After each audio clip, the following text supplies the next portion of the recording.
Hello दोस्तों, SS coaching classes में आपका स्वागत है। मेरा नाम प्रदीप चौहान और आज से हम पढ़ेंगे कक्षा 10 अध्याय 9 आनुवंशिकता एवं जैव विकास चैप्टर। इस चैप्टर में मेनली ये बात की जाती है कि जो जीव होते हैं उनके लक्षण एक पीढ़ी से दूसरी पीढ़ी में कैसे जाते हैं, और जो इंसान होते हैं उनके बच्चे इंसान होते हैं उनके कुछ लक्षण तो मिलते हैं, या जो शेर होते हैं शेर के बच्चे शेर होते हैं उनके कुछ तो लक्षण आपस में मिलते हैं, लेकिन एग्जैक्ट फोटो कापी नहीं होते, टू कापी नहीं होते। ऐसा क्यों नहीं होता, और पढ़ेंगे कि फिर जीवों की उत्पत्ति कैसे हुई, मतलब पृथ्वी की उत्पत्ति कैसे हुई, पृथ्वी पे जीवों की उत्पत्ति कैसे हुई, वो जैव विकास वाले टॉपिक में पढ़ेंगे। तो अच्छा खासा टॉपिक है, लंबा टॉपिक है, टाइम लगेगा। अप्रॉक्स बात कर लें तो 10 से 12 लेक्चर लगेंगे इस चैप्टर के। ठीक है, तो हम सबसे पहले बात करते हैं आनुवंशिकता क्या होता है।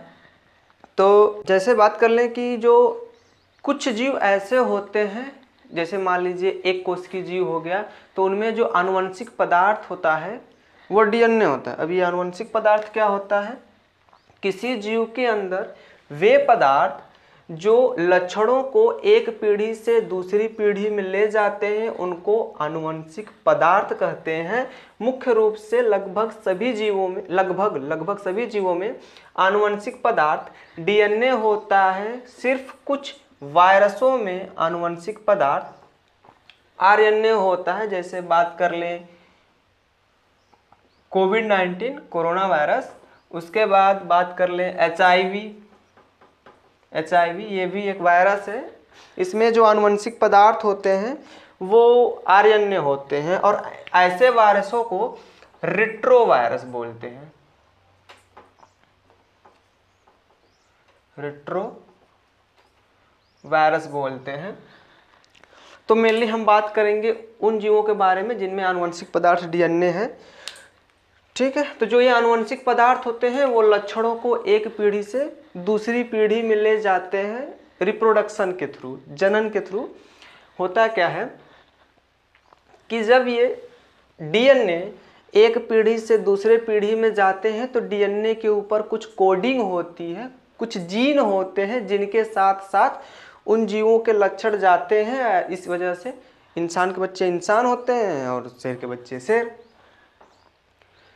पर एकदम ऐसा तो नहीं होता है कि जो इंसान के बच्चे हैं वो बिल्कुल एग्जैक्ट टू कापी है, मतलब जो बच्चा पैदा हुआ है वो अपने या तो माता या पिता के एग्जैक्ट कापी नहीं होता है, कभी नहीं होता है। अब बात करते हैं इस चैप्टर में, पहला हेडिंग है आनुवंशिकता। तो आनुवंशिकता में यह है कि वे लक्षण जो एक पीढ़ी से दूसरी पीढ़ी में वंशागत होते हैं या एक पीढ़ी से दूसरी पीढ़ी में जाते हैं, वैसे लक्षणों को आनुवंशिक लक्षण कहते हैं। और इन लक्षणों को ले जाने वाले पदार्थ को आनुवंशिक पदार्थ कहते हैं, जो मुख्य रूप से डीएनए होते हैं। किसी कुछ वायरसों में आरएनए होता है। तथा आनुवंशिक लक्षणों के एक पीढ़ी से दूसरी पीढ़ी में स्थानांतरित होने की प्रक्रिया आनुवंशिकता कहलाती है। जब ये लक्षण एक पीढ़ी से दूसरी पीढ़ी में जाते हैं तो ये जो पूरी प्रक्रिया होती है, जो पूरी प्रोसेस होती है, उस पूरी प्रोसेस को मिलाकर बोलते हैं आनुवंशिकता। पर जब वो लक्षण एक पीढ़ी से दूसरी पीढ़ी में चले जाते हैं, जब इंसान के बच्चे इंसान पैदा होते हैं, पर वो इंसान के बच्चे इंसान तो होते हैं पर एक दूसरे के टू कापी नहीं होते हैं, तो उनके साथ साथ कुछ विभिन्नताएं भी इसका मतलब जाती हैं। तो विभिन्नताएं क्या होती हैं, एक ही जाति के, जैसे हम लोग मान लीजिए इंसानों के बारे, ह्यूमंस के बारे में बात करें, मनुष्य के बारे में, तो इनका जाति होता है सेपियंस। ह्यूमन का वैज्ञानिक नाम होता है होमो सेपियंस। तो इन होमो जो वर्ड होता है वो होता है वंश का नाम, और जो सेपियंस होता है, नेक्स्ट टर्म जो होता है शब्द सेपियंस, वो होता है जाति का नाम। तो मनुष्य की जाति होती है सेपियंस। तो एक ही जाति के विभिन्न सदस्यों के मध्य, मान लीजिए सेपियंस जाति है, तो अलग अलग इंसानों को, अलग अलग मनुष्यों को देखा जाए तो विभिन्न सदस्यों के मध्य लक्षणों में पाई जाने वाली असमानताएं, जैसे जो इंसान होते हैं बिल्कुल उनका जो चेहरा होता है फिर किसी और मनुष्य के चेहरे से बिल्कुल टू कॉपी नहीं होता है, कुछ असमानताएं होती हैं। असमानताएं या अंतर जिसके कारण वे एक दूसरे से अलग लगते हैं विभिन्नताएं कहलाती हैं। विभिन्नताएं दो प्रकार की होती हैं, कायिक विभिन्नताएं और जननिक विभिन्नताएं। ठीक है, तो इसका स्क्रीनशॉट ले लीजिए, तो फिर हम आगे चलें। ठीक है, तो यहाँ तक हमने तो समझ लिया। अब हम समझ लेते हैं कि कायिक विभिन्नताएं और जननिक विभिन्नताएं क्या होती हैं। तो पहले ये समझ लेते हैं कि कायिक विभिन्नता क्या होती है। तो सभी जंतुओं के अंदर मुख्यतः दो प्रकार की कोशिकाएं पाई जाती हैं। एक होती है कायिक कोशिकाएं, एक होती है जननिक कोशिकाएं या जनन कोशिकाएं।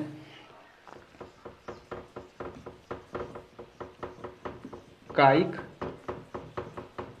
कोशिकाएं और जनन कोशिकाएं होती हैं।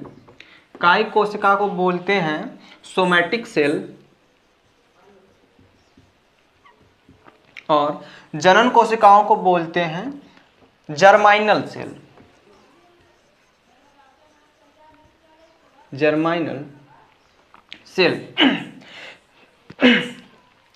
कायिक कोशिकाएं जीवों के शरीर का निर्माण करती हैं, जीवों के लगभग सभी अंगों का निर्माण करती हैं कायिक कोशिकाएं। और जो यदि मेल है, मेल के अंदर बनता है स्पर्म, स्पर्म बनता है, और फीमेल यदि है तो फीमेल के अंदर बनता है ओवम, जिसको अंडाणु बोलते हैं, अंडाणु, और इसको शुक्राणु बोलते हैं, शुक्राणु।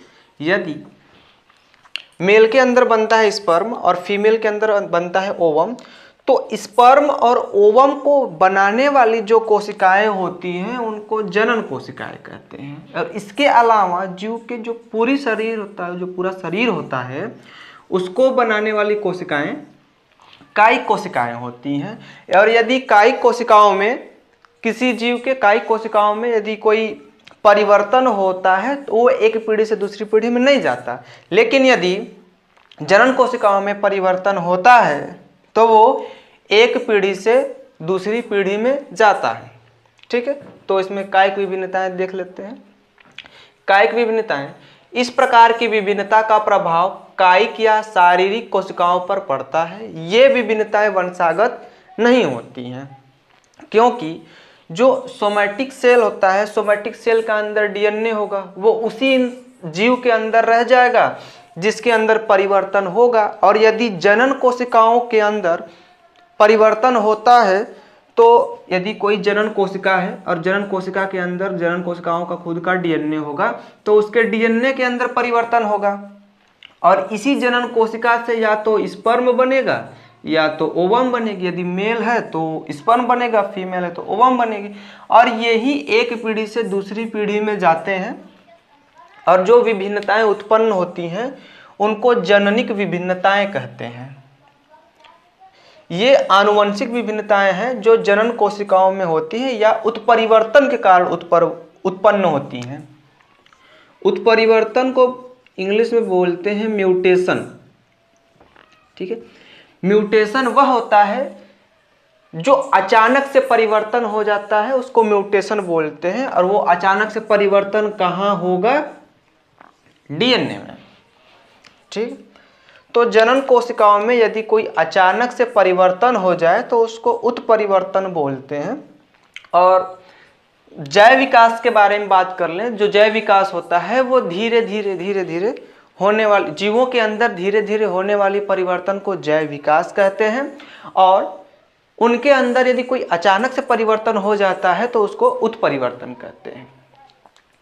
ठीक है, अब पढ़ लेते हैं कि विभिन्नताओं के महत्व क्या है। कि जो जीव है उनके शरीर के अंदर यदि विभिन्नताएं हो रही हैं तो उसका कुछ तो प्रभाव होगा ना उनके लाइफ के ऊपर, या नेचर है, या जो प्रकृति है वो विभिन्नता को वरीयता दे रही है तो इसका कुछ तो रीजन होगा ना। तो बात करते हैं विभिन्नताओं के महत्व। विभिन्नताओं के द्वारा प्रतिकूल परिस्थितियों के प्रति जीवों में अनुकूलताएं उत्पन्न होती हैं। जैसे हम एग्जाम्पल लेते हैं डायनासोर के बारे में, तो डायनासोर के बारे में यदि हम पढ़ते हैं तो उसमें ये लिखा होता है कि डायनासोर विलुप्त क्यों हो गए। तो उसका रीज़न ये होता है कि जब डायनासोर रहते थे तब उस समय का वातावरण बहुत गर्म था, लेकिन धीरे धीरे धीरे वातावरण में परिवर्तन हुआ, वातावरण धीरे धीरे ठंडा हुआ, तो डायनासोर उस वातावरण के उस परिस्थिति में अपने आप को खुद को बदल नहीं पाए और धीरे धीरे समाप्त हो गए। यदि उनके अंदर कोई परिवर्तन आ जाता धीरे धीरे और वे उसके प्रति उस समय के वातावरण के प्रति अनुकूल हो जाते तो वो बच जाते, तो आज भी डायनासोर होते, लेकिन है नहीं। तो क्योंकि उनके अंदर जो विभिन्नताएं आनी चाहिए थी, जो परिवर्तन होना चाहिए था, वो परिवर्तन नहीं हुआ। तो यही है विभिन्नताओं के महत्व में पहला ये है कि विभिन्नताओं के द्वारा प्रतिकूल परिस्थितियों के प्रति जीवों में अनुकूलताएं उत्पन्न होती हैं। और दूसरी बात है विभिन्नताएं जैव विकास का आधार होती हैं।